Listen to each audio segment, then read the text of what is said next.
Bienvenidos a otro relato de terror de Foro del Miedo. Pero esta vez no se trata de leyendas urbanas.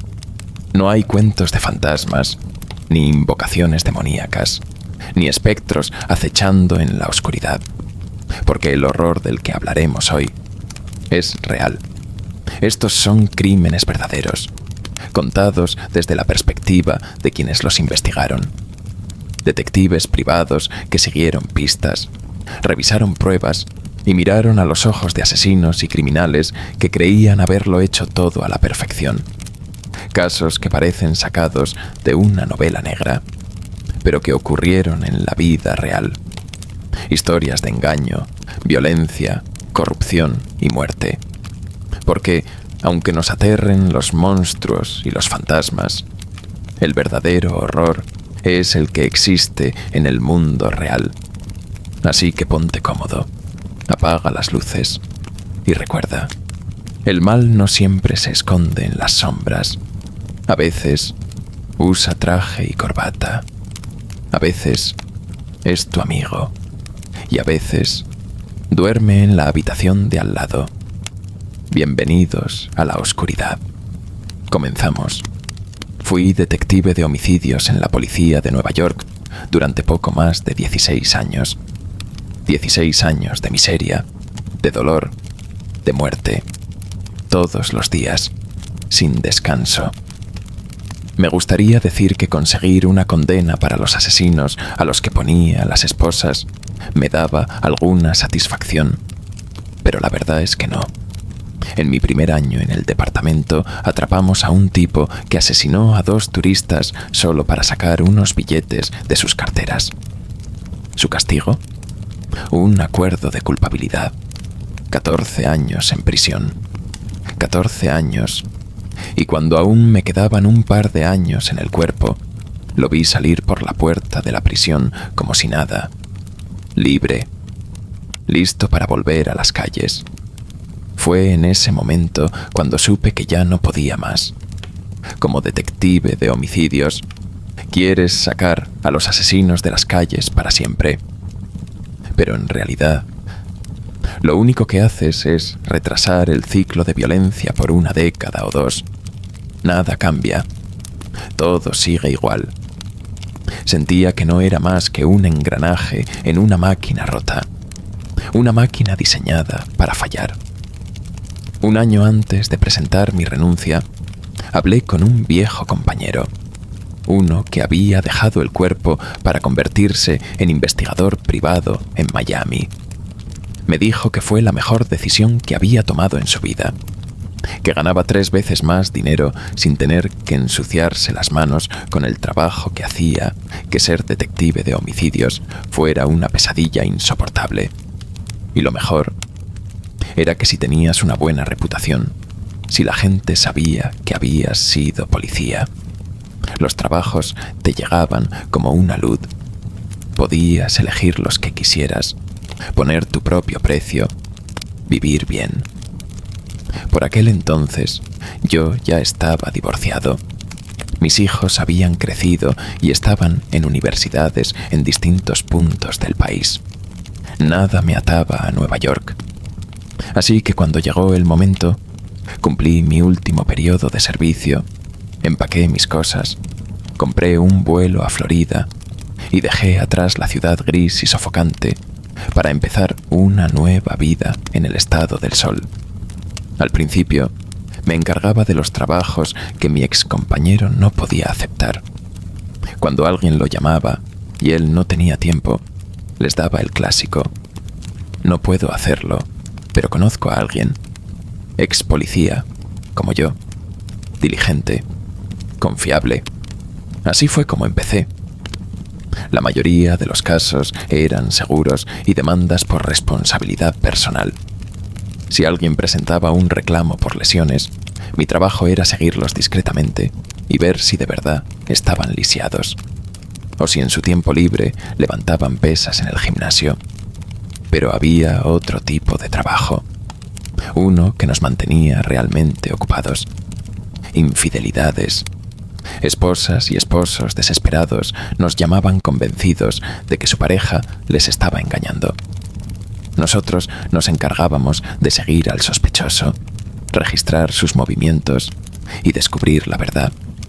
Lo que no sabía en aquel entonces era que un simple caso de infidelidad me llevaría a algo mucho más oscuro, algo que me perseguiría para siempre. La mayoría de las veces, la sospecha era cierta. Era casi deprimente ver cómo la intuición de las personas rara vez fallaba. Seguíamos al sospechoso. Lo observábamos entrar a un complejo de apartamentos con una botella de vino en la mano y lo veíamos salir a la mañana siguiente con una expresión inconfundible. Ya sabes a lo que me refiero. Otras veces eran más descarados. Se encontraban en moteles de carretera, en bares oscuros, en el asiento trasero de un auto estacionado en alguna calle apartada. Conseguir pruebas suficientes para que la pareja traicionada pudiera enfrentar la realidad no siempre era fácil. Se requería paciencia, trabajo de vigilancia y una mente fría para aguantar las escenas que presenciábamos. Y fue precisamente uno de estos casos el que me llevó a enfrentar algo mucho peor de lo que jamás hubiera imaginado. Una mañana recibí una llamada de mi ex compañero. Me dijo que había pasado mi contacto a una mujer que sospechaba que su marido la engañaba. Nada fuera de lo común. Cuando ella me llamó, me dio la misma historia de siempre. Su esposo desaparecía por largos periodos de tiempo. Sus coartadas eran inconsistentes y su vida íntima prácticamente había desaparecido en los últimos meses. Parecía un caso simple. Solo tenía que seguirlo, obtener algunas fotos comprometedoras, tal vez alguna grabación de audio donde se delatara, y después cobrar mi dinero. Durante la llamada, tomé nota de todo lo importante: los hábitos del marido, sus lugares frecuentes, los días y horarios en los que desaparecía. Según su esposa, llegaba a casa muy tarde en ciertas noches de la semana y los fines de semana desaparecía por completo. Decía que estaba en algún bar, pero cuando la mujer llamaba para comprobarlo, él nunca estaba ahí. Así que empecé a seguirlo. Era un domingo por la tarde cuando lo vi salir de su casa y lo seguí hasta Glenbar Heights, una zona apartada de la ciudad. Su comportamiento era sospechoso, como el de alguien que tiene algo que esconder. Miraba a su alrededor antes de bajarse del auto. Sus movimientos eran nerviosos, como un conejo asomándose de su madriguera. Cuando se acercó a la puerta de una casa y tocó el timbre, me preparé para capturar el momento con mi cámara. Estaba listo para fotografiar a su amante, pero cuando la puerta se abrió, no era una mujer quien lo recibió, era un hombre. Y no solo eso, la forma en que se saludaron, la cercanía, la familiaridad, dejaban claro que no era un encuentro casual. No era la primera vez que se veían. No era la primera vez que descubría que un esposo o una esposa tenía una doble vida, escondiendo su verdadera orientación sexual detrás de una fachada de matrimonio tradicional. No era raro. A veces, el engaño no era solo infidelidad, era una mentira mucho más grande. Cuando le mostré las fotos a la esposa, esperaba que su reacción fuera la habitual: sorpresa, enojo, tal vez lágrimas. Pero en lugar de eso, me miró fijamente y luego con una voz tensa dijo algo que me hizo sentir un escalofrío. «Ese hombre no es su amante», susurró. «Es su amigo, un viejo amigo». Y entonces todo empezó a desmoronarse. La esposa insistía en que algo no cuadraba. Para ella, la idea de que su esposo simplemente estuviera pasando tiempo con un amigo no tenía sentido. Me contó que había comenzado a comportarse de forma extraña, que murmuraba cosas inquietantes en sueños. frases confusas, como si hablara con alguien, como si le susurrara a un amante. No era raro que la gente, desesperada por confirmar sus peores temores, buscara patrones en donde no los había. Pero ella no me parecía paranoica. Su convicción era demasiado firme, su miedo demasiado real. Le dije que, en mi opinión, su esposo no estaba engañándola, que no había visto nada sospechoso, nada remotamente indecente, y que, por ética, no podía seguir adelante con la investigación si no había ninguna razón de peso. Ahí fue cuando sacó la carta del dinero. Me ofreció un 50% más para que continuara investigando durante 2 semanas más. No quería aceptar. Seguir cobrando por algo que ya estaba claro me parecía deshonesto. Pero había algo en su tono, en la forma en la que me suplicó que siguiera, algo que me hizo dudar. Dijo que si yo no lo hacía, contrataría a alguien más. Ese fue el punto de quiebre. Acepté. 2 semanas más. Nada más. Y entonces, todo cambió. La siguiente vez que lo seguí, era una noche entre semana. Como siempre, salió de su oficina y se dirigió a la casa en Glenbar Heights. Ya sabía lo que vendría después. Otro par de horas viendo a su amigo beber cerveza y mirar la televisión a través de la rendija de una cortina mal cerrada. Pero esta vez, la cortina estaba un poco más abierta, lo suficiente como para ver más allá del sillón y la televisión. Vi al esposo entrar. Como siempre, saludó a su amigo, se sentó unos minutos en la sala y luego desapareció. Al principio no le di importancia. Tal vez fue al baño. Tal vez estaba en la cocina buscando otra cerveza. Pero pasaron los minutos y luego las horas. El amigo seguía en la sala, viendo el partido, de vez en cuando murmurando algo. Pero su esposa tenía razón. Algo no cuadraba. Este patrón se repetía cada vez que lo seguía. Yo asumía que pasaban la noche juntos viendo televisión, pero la realidad era que el esposo solo se quedaba en la sala unos minutos antes de esfumarse en otra parte de la casa. ¿Dónde iba? Y más importante aún, ¿qué estaba haciendo ahí dentro? Me di cuenta de que había cometido un grave error de juicio. Algo raro estaba pasando en esa casa, algo que ya no podía ignorar. Lo confirmé la noche en que el esposo salió de la casa en un estado peculiar. Su corbata había desaparecido. La camisa estaba por fuera del pantalón, arrugada, y, como sacado de una mala película, se había olvidado de subirse la cremallera. Ya no se trataba de una simple visita de amigos. La siguiente vez que lo seguí hasta la casa, llevé conmigo un micrófono parabólico con grabadora. Una de esas maravillas tecnológicas que usan una especie de plato satelital para captar sonidos a distancia. La calidad del audio no siempre es la mejor, pero cuando lo único que te separa de la verdad son unas paredes, puede ser una herramienta invaluable. Costaba más de $1,500, pero créeme, valía cada centavo. Lo había usado en otros casos para capturar pruebas en investigaciones de fraude o infidelidad, y esta vez esperaba que me revelara lo que realmente estaba ocurriendo en ese lugar. Me estacioné fuera de la casa y apunté el micrófono parabólico hacia la ventana del salón, donde el amigo del esposo veía la televisión. Escuché, y lo que escuché hizo que la situación diera un giro aún más oscuro. El esposo llegó, intercambiaron algunas palabras triviales, y entonces algo cambió.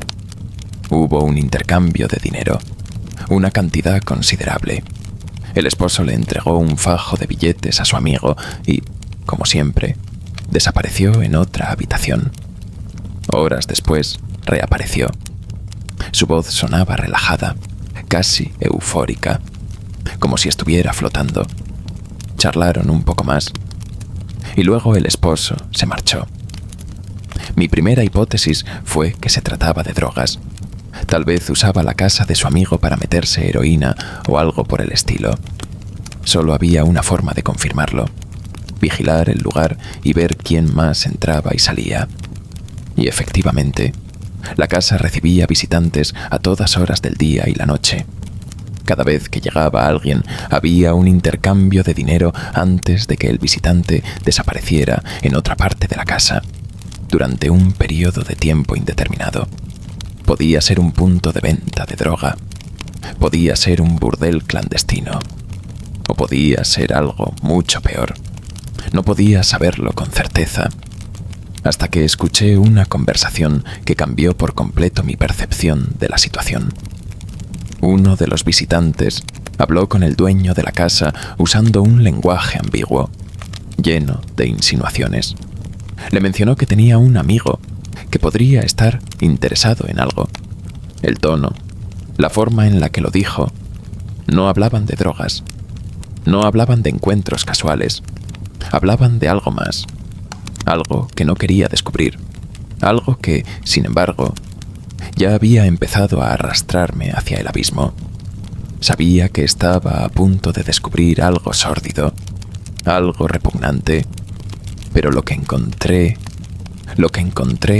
nunca podría haberlo imaginado. La conversación que escuché me dio una oportunidad, un punto de entrada. El dueño de la casa le dijo al visitante que pasara la dirección a su amigo, pero que nunca usara un teléfono celular para comunicarse. Luego le dio una palabra clave, un código para asegurarse de que quien tocara su puerta no fuera un policía encubierto. Bingo. Ya tenía una forma de entrar.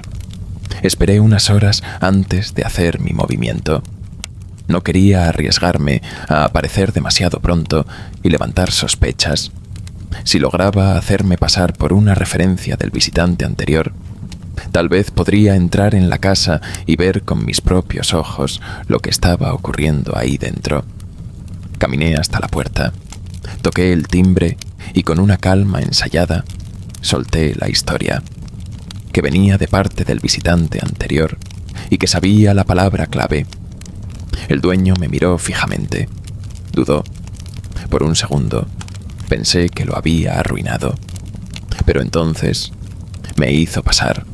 Me llevó a la sala de televisión y me pidió $300 en efectivo antes de decirme que esperara mientras preparaba las cosas. Seguía convencido de que estaba en un punto de venta de drogas. Pensé que tal vez estaba limpiando el desorden de la habitación contigua, recogiendo jeringas usadas, tal vez incluso sacando a alguien inconsciente después de una sobredosis. Pero entonces volvió, y llevaba puestos un par de guantes de látex. El aire olía a productos de limpieza. Me preguntó si estaba listo. Tragué saliva y asentí. Lo seguí por un pasillo angosto, con las luces apagadas. La atmósfera era densa, el aire pesado con el olor químico de los desinfectantes. Y cuando abrió la puerta, sentí que mi estómago se hundía. No era un laboratorio de drogas, no era un burdel clandestino, era un matadero. Una pared entera estaba cubierta de jaulas. En ellas, decenas de animales pequeños, gatos, perros de raza pequeña, conejos, gallinas, incluso algunas criaturas que tardé en reconocer. Chinchillas. El suelo estaba cubierto de aserrín sucio, y en el centro había una mesa de madera, una mesa vieja, cubierta de manchas oscuras. Alrededor, cuchillos, sierras, herramientas de cocina. En ese momento, la realidad me golpeó con la fuerza de un tren de carga. Yo había pensado que el esposo de mi clienta estaba teniendo un affair, que sus desapariciones tenían un motivo vergonzoso, sucio, pero común. Nunca imaginé que su secreto era esto. Nunca imaginé que su placer venía de algo así.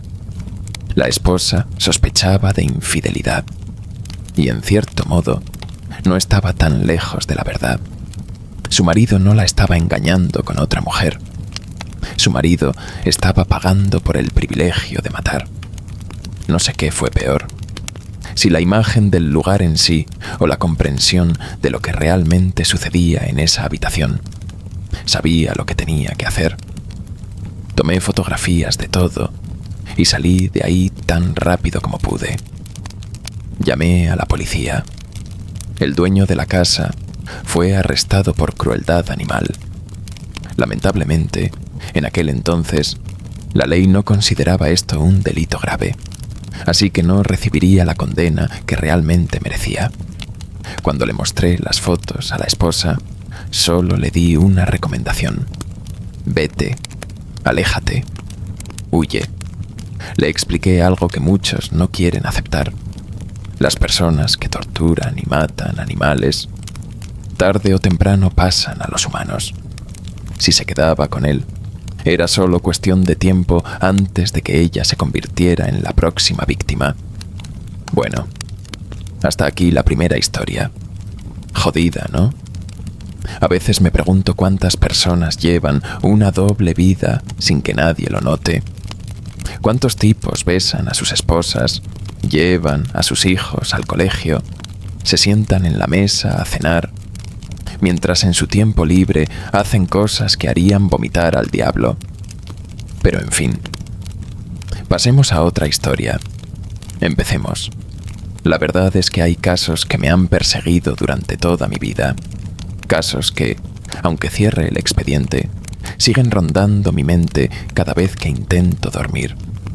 Este fue uno de ellos, y fue el momento en el que supe que necesitaba alejarme. Porque cuando pasas demasiado tiempo en el lado oscuro de la humanidad, empiezas a preguntarte si realmente vale la pena seguir mirando. Pero por supuesto, la gente es gente. No importa cuánto quieras escapar, siempre habrá alguien llamando a tu puerta con otra historia extraña. A veces absurda, a veces simplemente ridícula, y a veces algo que nunca deberías haber escuchado, como lo que sucedió después. Lo más preocupante de trabajar como investigador privado no son los asesinos ni los criminales violentos. No. Lo más preocupante es la gente que entra a tu oficina con una historia tan absurda que no sabes si deberías reírte o empezar a temer por tu vida. Aquel hombre llegó nervioso, alterado, nada fuera de lo común. La mayoría de las personas que contratan a un detective privado ya están al borde del colapso cuando finalmente deciden pedir ayuda. Empezó con las preguntas de siempre: tarifas, experiencia, tiempo estimado de investigación. Hasta ahí, todo normal. Pero entonces me dijo que un grupo de personas le había robado su propiedad intelectual. Dijo que había intentado tomar acciones legales, pero que en respuesta lo estaban acosando. Gang stalking. No era la primera vez que alguien mencionaba algo así. El clásico caso de alguien convencido de que una organización secreta está detrás de su desgracia. Generalmente, terminaba siendo una disputa comercial aburrida y predecible. Así que lo dejé hablar. Le pedí que me explicara en detalle qué ideas le habían robado. Y ahí fue cuando todo empezó a ponerse raro. En lugar de hablarme de patentes, contratos o negocios, comenzó a contarme sobre su vasectomía. Fechas, costos, el nombre de la clínica. Lo interrumpí con educación. Lo siento, pero ¿qué tiene que ver eso con su caso?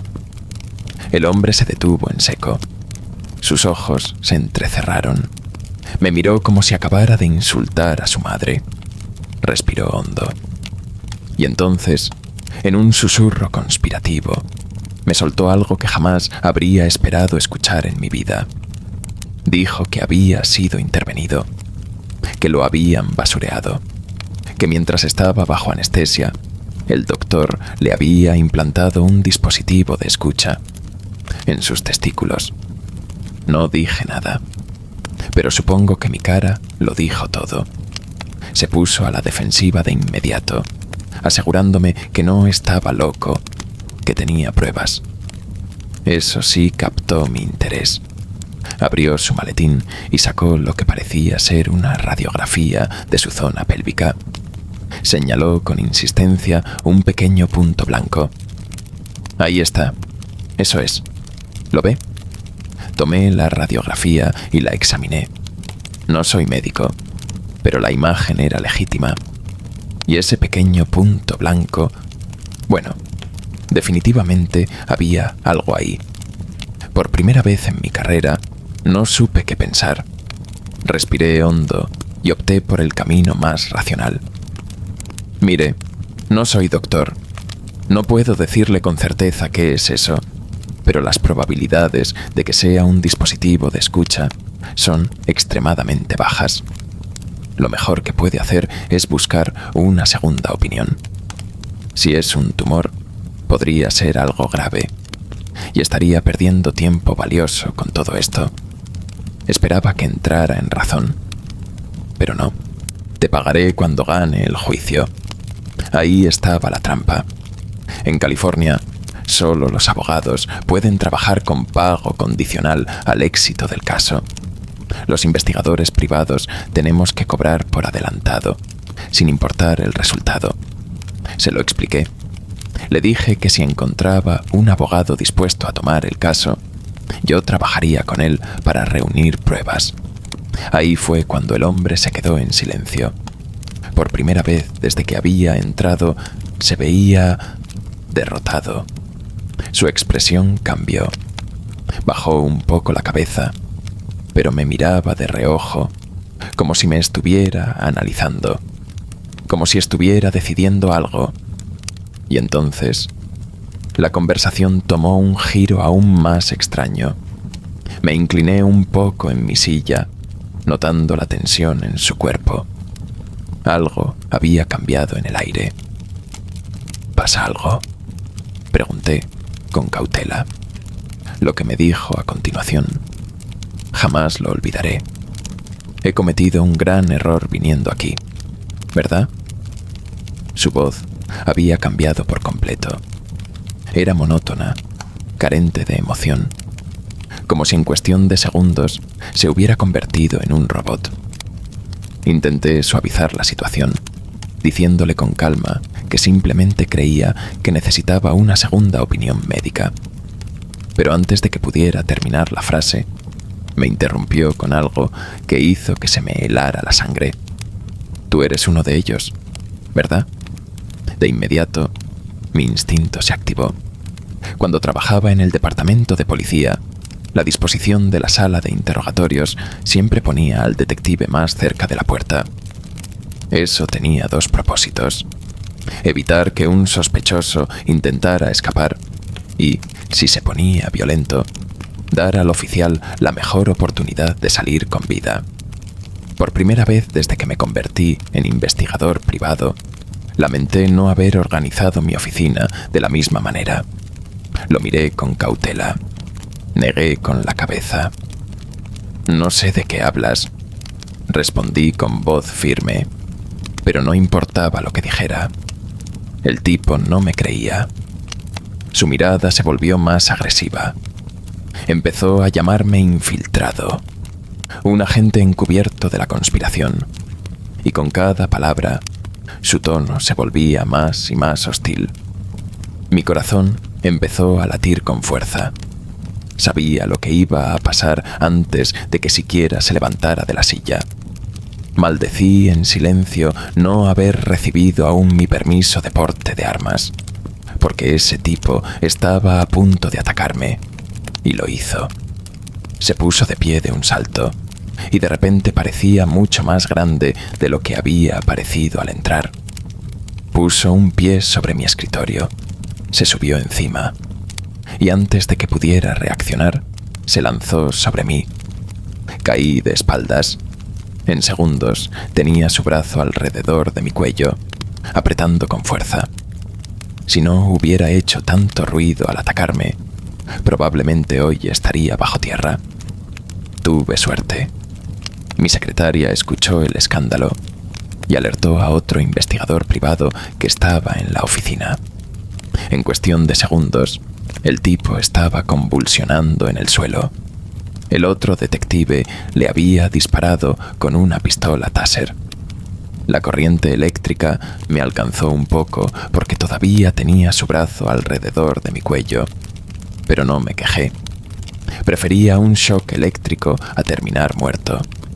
La policía llegó minutos después y se lo llevó. Fue acusado de agresión con violencia. Más tarde, gracias a unos viejos contactos en el departamento, supe a dónde lo habían enviado.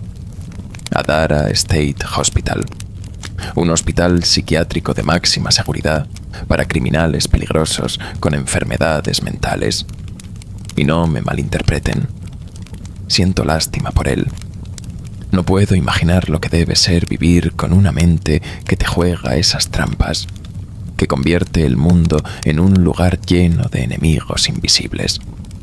Pero al mismo tiempo, sé que ese es el mejor lugar para él, porque era solo cuestión de tiempo antes de que intentara matar a alguien más, y la próxima víctima podría no haber sido tan afortunada como yo.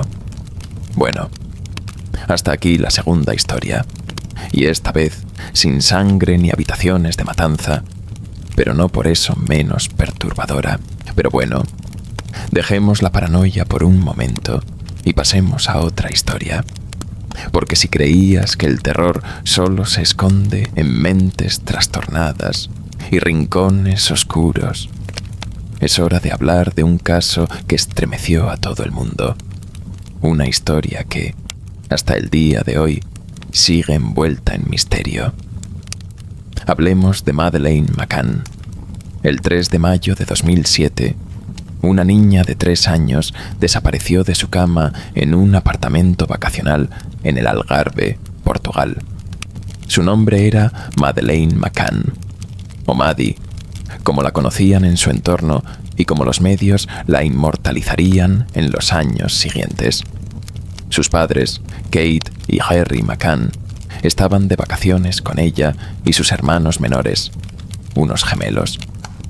Esa noche, los McCann dejaron a sus hijos durmiendo en su apartamento de la planta baja, mientras ellos cenaban con unos amigos en un restaurante cercano.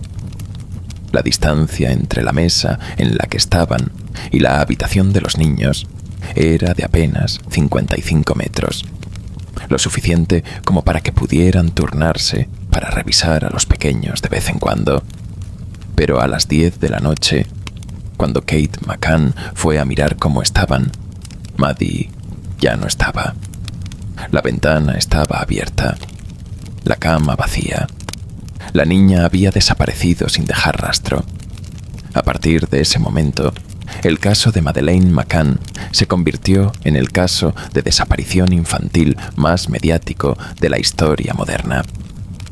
La policía portuguesa comenzó la investigación con la hipótesis de un secuestro, pero pronto todo dio un giro inesperado. Las pruebas de ADN recogidas en la escena fueron malinterpretadas, y la policía empezó a considerar que Madeleine no había sido secuestrada, sino que había muerto en el apartamento por un accidente, y sus propios padres habían encubierto la tragedia simulando un secuestro. En septiembre de 2007, los McCann fueron declarados oficialmente sospechosos. La prensa explotó la noticia. Las teorías de la conspiración surgieron como hongos después de la lluvia. Algunos creían que los padres estaban ocultando algo.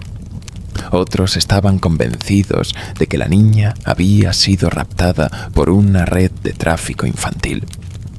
Pero al final, no hubo pruebas suficientes para sostener la acusación contra los McCann. En julio de 2008, la Fiscalía portuguesa archivó el caso. Madeleine seguía desaparecida, Pero su historia estaba lejos de terminar. En 2011, Scotland Yard tomó el relevo con su propia investigación, la Operación Grange. Tras analizar el caso, llegaron a la conclusión de que Madeleine había sido víctima de un crimen. El escenario más probable: un secuestro planeado, o un robo que terminó en violencia cuando los ladrones fueron descubiertos. 2 años después, en 2013, Scotland Yard publicó retratos de algunos hombres que querían interrogar.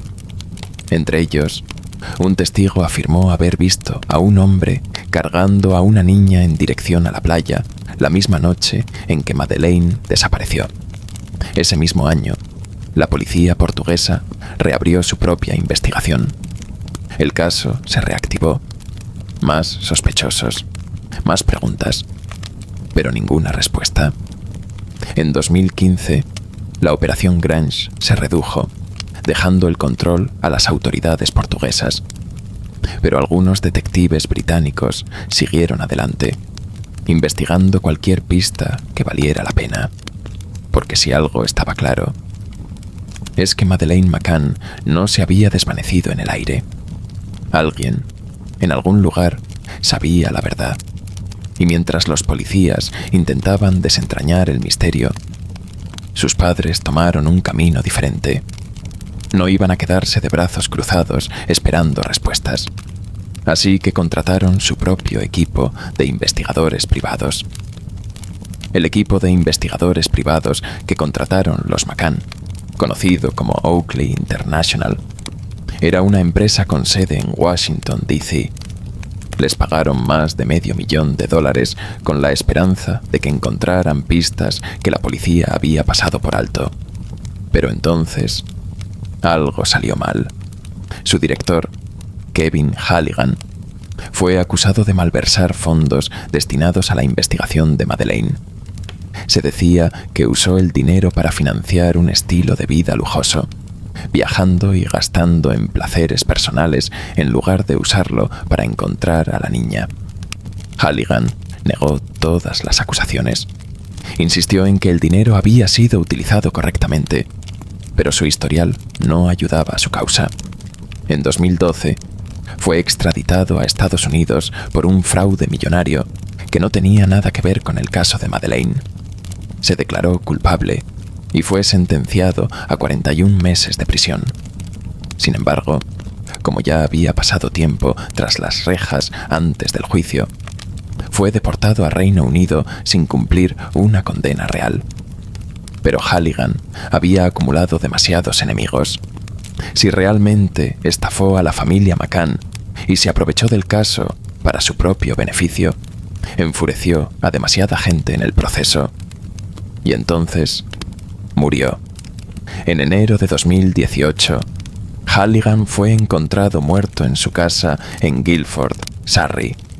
Bueno, hasta aquí la tercera historia. Hay casos que quedan grabados en la memoria colectiva. Casos que hacen que la gente mire por encima del hombro y se pregunte si realmente conocemos el mundo en el que vivimos. Madeleine McCann es uno de esos casos. Tal vez nunca sepamos la verdad. Tal vez esté muerta. Tal vez siga viva en algún lugar, con otro nombre, otra familia. La siguiente historia no es un caso de desaparición, ni de conspiraciones internacionales, pero tiene algo en común con todo lo anterior: corrupción, mentiras y un final que dejó a más de uno preguntándose si la justicia es solo un concepto bonito que nos gusta fingir que existe. Esta es la historia de Daniel Morgan. Un asesinato brutal, una investigación llena de agujeros y una red de corrupción que parece haber enterrado la verdad para siempre. Daniel Morgan nació el 3 de noviembre de 1949 en Singapur, hijo de un oficial del ejército británico. Su infancia transcurrió en Gales, donde mostró una memoria excepcional para los detalles. capaz de recordar largas secuencias de números y matrículas con solo un vistazo.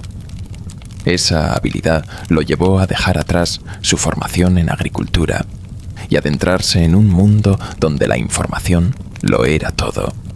El mundo de la investigación privada.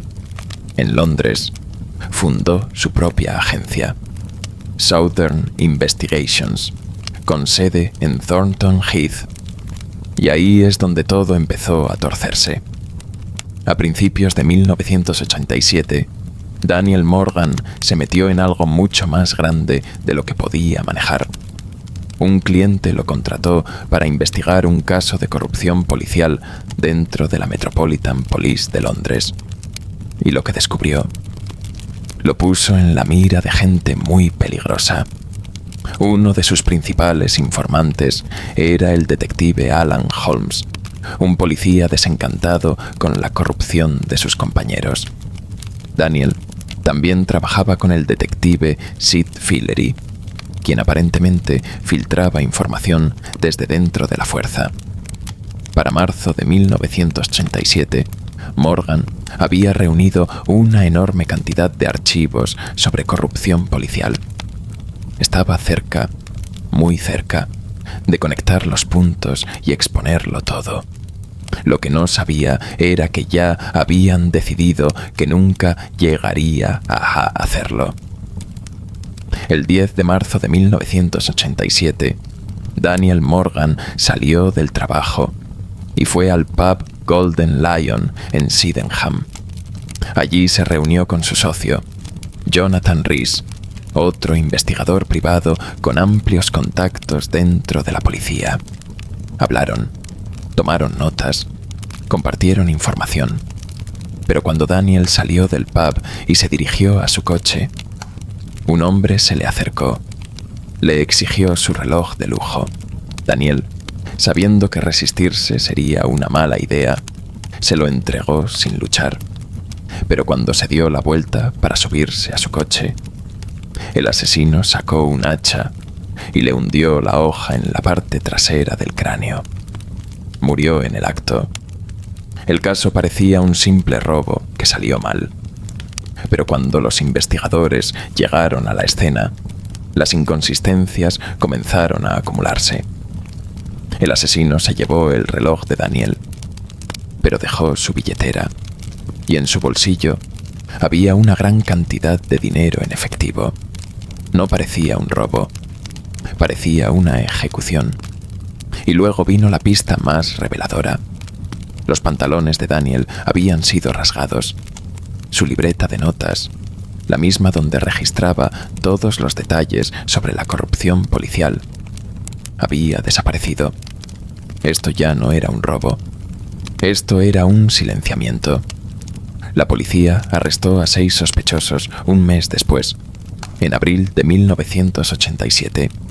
Entre ellos, Sid Fillery, el mismo policía que supuestamente filtraba información a Morgan. Jonathan Rees, su socio en la agencia de investigaciones privadas. 2 oficiales de la Metropolitan Police, arrestados específicamente bajo sospecha de asesinato. Pero todos fueron liberados.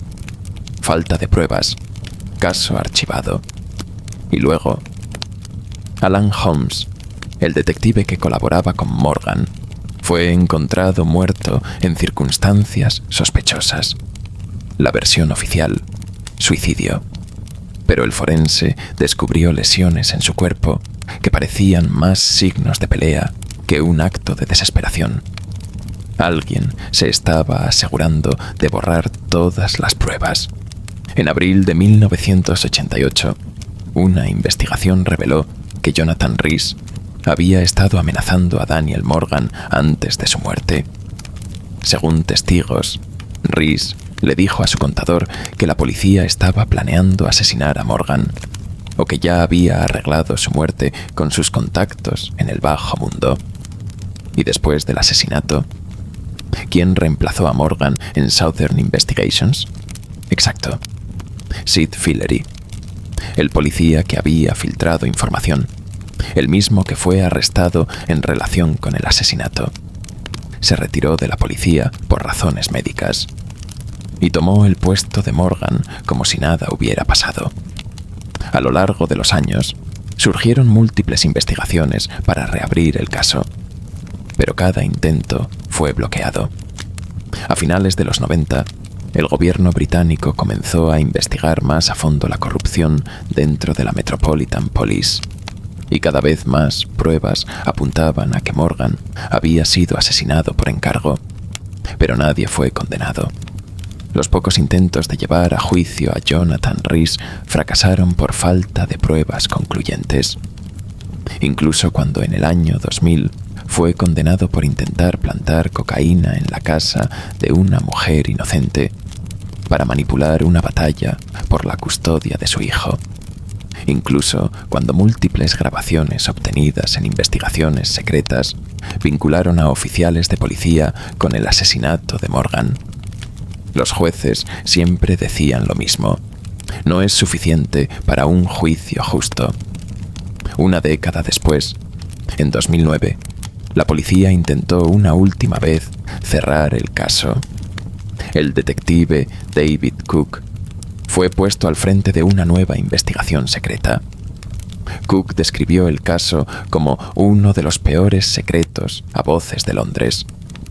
Dijo que muchas personas, tanto civiles como policías, sabían quién había matado a Daniel Morgan, que alguien dentro de la policía había saboteado la investigación, que alguien se había asegurado de que nunca hubiera justicia. En 2011, la última oportunidad de obtener justicia se esfumó cuando se desestimaron las pruebas por excesiva publicidad sobre el caso. Jonathan Rees había escapado una vez más. Y lo más perturbador de todo es que nunca trató de ocultar sus actividades criminales. Rees continuó con su red de corrupción, vendiendo información confidencial obtenida ilegalmente de cuentas bancarias, registros telefónicos y hasta documentos gubernamentales. Incluso trabajó con el infame tabloide News of the World, proporcionando información robada a periodistas. Su socio, Sid Fillery, también siguió su camino en el mundo del crimen, construyendo un imperio basado en el tráfico de información clasificada. Durante más de 20 años, Jonathan Rees manipuló el sistema a su favor. Consiguió mantenerse fuera de prisión a pesar de las múltiples pruebas en su contra. Consiguió seguir operando en las sombras sin que nadie pudiera tocarlo. Y lo más aterrador de todo es que, a día de hoy, sigue libre. Bueno, hasta aquí la cuarta historia. Un asesinato brutal. Una corrupción tan profunda que logró borrar su propio rastro. Un sistema de justicia que, en lugar de hacer su trabajo, protegió a los culpables y dejó en el olvido a la víctima. La justicia es solo una palabra. Y ahora, pasemos a la siguiente historia. Porque el horror no siempre está en la sangre. A veces, el verdadero terror es darse cuenta de que el mundo no funciona como debería. El caso de Taylor Wright. Algunas personas desaparecen y nunca más se vuelve a saber de ellas. Otras son encontradas, pero demasiado tarde. Taylor Wright tenía 33 años cuando desapareció el 8 de septiembre de 2017. Era una investigadora privada, alguien acostumbrada a seguir pistas, a desenmascarar secretos, pero no a convertirse en el centro de una investigación. Se acababa de mudar con su novia, Cassandra Waller, y su vida parecía ir en la dirección correcta, a pesar de un divorcio complicado con su exmarido. Ese día, decidió salir con una amiga para distraerse un poco del estrés. Esa amiga se llamaba Ashley MacArthur, y esa decisión lo cambiaría todo. A medida que avanzaba el día, Cassandra dejó de recibir mensajes de Taylor. Le escribió, la llamó, pero nada. Preocupada, contactó a Ashley, quien le dijo que Taylor había estado llorando y que necesitaba espacio para despejarse. Las cosas se volvieron aún más extrañas cuando Taylor canceló los planes de cena con Cassandra, enviándole un mensaje diciendo que necesitaba unos días para aclarar su mente. Ese mensaje encendió todas las alarmas, porque Taylor era una investigadora privada. Sabía cómo desaparecer si quería hacerlo. Y Cassandra empezó a temer que eso era exactamente lo que había pasado. Pero algo no cuadraba. Taylor no solo desapareció de la vida de su novia, también cortó contacto con su hijo, y eso no era normal. Preocupada, Cassandra acudió a la policía. Los agentes le sugirieron que hablara con Jeff Wright, el exmarido de Taylor, pero su respuesta fue aún más inquietante. Dijo que su hijo también había intentado contactar a Taylor sin éxito, pero además le lanzó una advertencia.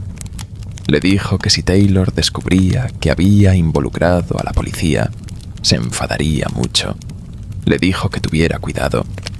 A pesar de todo, Cassandra no se detuvo. Empezó a llamar a hospitales, buscando cualquier rastro de su novia. Pero no hubo suerte. Pasó una semana. Taylor seguía desaparecida. Fue entonces cuando Cassandra presentó un reporte oficial de persona desaparecida, y la investigación comenzó de verdad. El primer paso de la policía fue interrogar a la última persona que había visto a Taylor con vida, Ashley MacArthur. Ashley dijo lo mismo que le había dicho a Cassandra, que Taylor estaba estresada, que necesitaba tiempo a solas, pero luego dio un dato nuevo. Unas semanas antes de su desaparición, Taylor había retirado $34,000 de una cuenta conjunta con su exmarido y le había dado el dinero a Ashley para que lo guardara hasta que terminara el divorcio. Pero según Ashley, el día que desapareció, Taylor pasó a recoger el dinero, lo metió en un bolso y se marchó. Eso lo cambiaba todo. La policía organizó una búsqueda. Siguieron las señales de los teléfonos móviles de ambas mujeres, y eso los llevó a una granja, un lugar donde Ashley y Taylor estuvieron juntas el día de la desaparición. Los agentes registraron el lugar y no encontraron nada. No había señales de Taylor. Sin pruebas concretas, la policía no tuvo más remedio que liberar a Ashley. Pero la búsqueda no terminó ahí. Un equipo de voluntarios siguió inspeccionando el terreno, y fue entonces cuando hicieron un hallazgo escalofriante. Un cráneo, con un orificio de bala en la cabeza. El cuerpo estaba enterrado en la granja. Cuando la policía revisó los restos, encontraron algo que no dejaba lugar a dudas.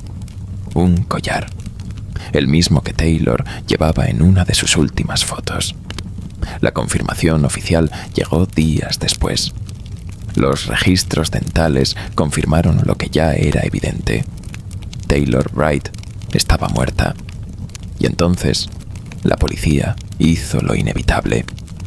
Arrestó a Ashley MacArthur por asesinato en primer grado con premeditación. El motivo era simple. Taylor confiaba en Ashley.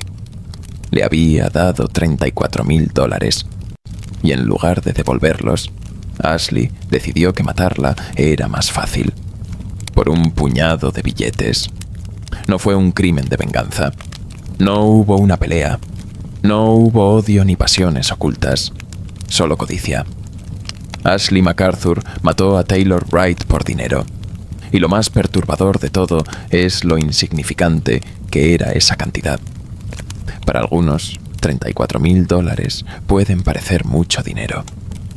Pero en el gran esquema de las cosas, es un precio ridículamente bajo para una vida humana.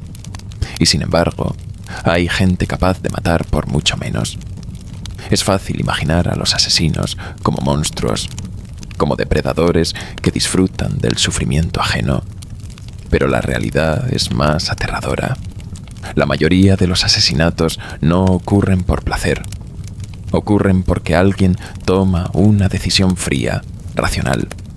Porque alguien elige que la vida de otra persona vale menos que su propio beneficio.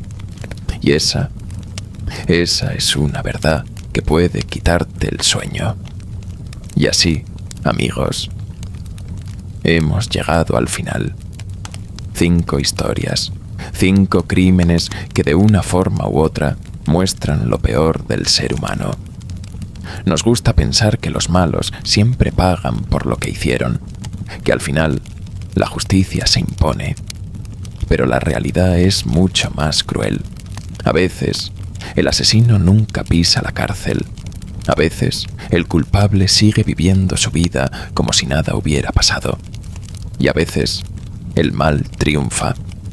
Y es por eso que hay historias que no podemos olvidar. Porque nos recuerdan que el mundo no es tan seguro como nos gusta creer. Pero por ahora, es momento de cerrar este libro y fingir que todo está bien.